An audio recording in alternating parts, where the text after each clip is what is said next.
இனி விரிவான செய்திகள். அதிமுகவுக்கு ஆட்சி அதிகாரத்தை விட தன்மானமே முக்கியம் என்று கழக பொதுச் செயலாளர் எடப்பாடி கே பழனிசாமி தெரிவித்தார். சென்னை வடபழனியில் பேரறிஞர் அண்ணாவின் பிறந்தநாள் விழா பொதுக்கூட்டத்தில் உரையாற்றிய எதிர்க்கட்சித் தலைவர் எடப்பாடி கே பழனிசாமி, தொண்டர்களின் சொத்தான தலைமை கழகத்தை அடித்து நொறுக்கியோரை எல்லாம் மீண்டும் கட்சியில் சேர்க்க முடியுமா என கேள்வி எழுப்பினார். அனைத்து இந்திய அண்ணா திராவிட முன்னேற்ற கழக கட்சியை எவராலும் கொண்டு பண்ண முடியாது. சொல்றேன், எழுதிக்க. எங்களுக்கு ஆட்சி அதிகாரம் இருப்பதை விட தன்மானம் தான் எங்களுக்கு முக்கியம்.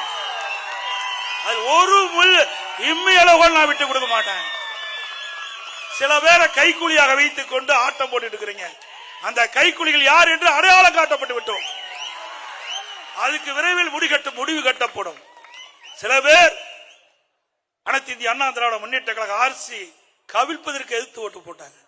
மன்னிச்சு அவர்களை அரவணைத்து துணை முதலமைச்சர் கொடுத்தோம், உயர்ந்த பதவி கொடுத்தோம். மீண்டும் அவர் திருந்த பாடில்லை.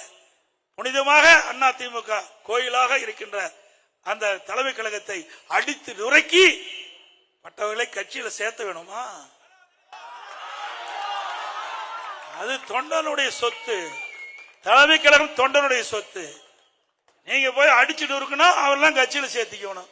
இன்னொருவர் நம்முடைய அனைத்து இந்திய அண்ணா திராவிட முன்னேற்ற கழக ஆட்சி கவிழ்ப்பதற்கு 18 பேரை கடத்திட்டு போனீங்க எம்எல்ஏ.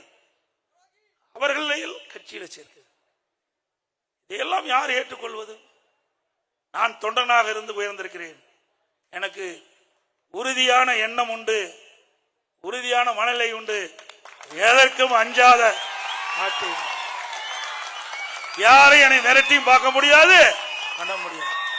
இப்பொழுது சொல்லுகின்றேன், இதுவரை கடந்த காலத்திலும் சரி, அனைத்து இந்திய அண்ணா திராவிட முன்னேற்ற கழக ஆட்சி செய்கின்ற பொழுதும் சரி, இப்பொழுதும் சரி, மத்தியிலே இருக்கின்றவர்கள் யாரும் நமக்கு எந்த அச்சுறுத்தலும் கொடுக்கல.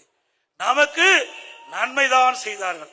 புரட்சி தலைவி அம்மா மறைவுக்கு பிறகு சில பேர் அந்த கட்சியை கபலீகரம் பண்ண பார்த்தார்கள், ஆட்சி கவிழ்க்க பார்த்தார்கள். அதை காப்பாற்றி கொடுத்தவர்களும் யார் என்று உங்களுக்கு தெரியும். மத்தியில் இருக்கின்றவர்கள் நமக்கு காப்பாற்றி கொடுத்தார். நன்றி மறப்பது நன்று, நன்று அல்லது அன்றே மறப்பது நன்று.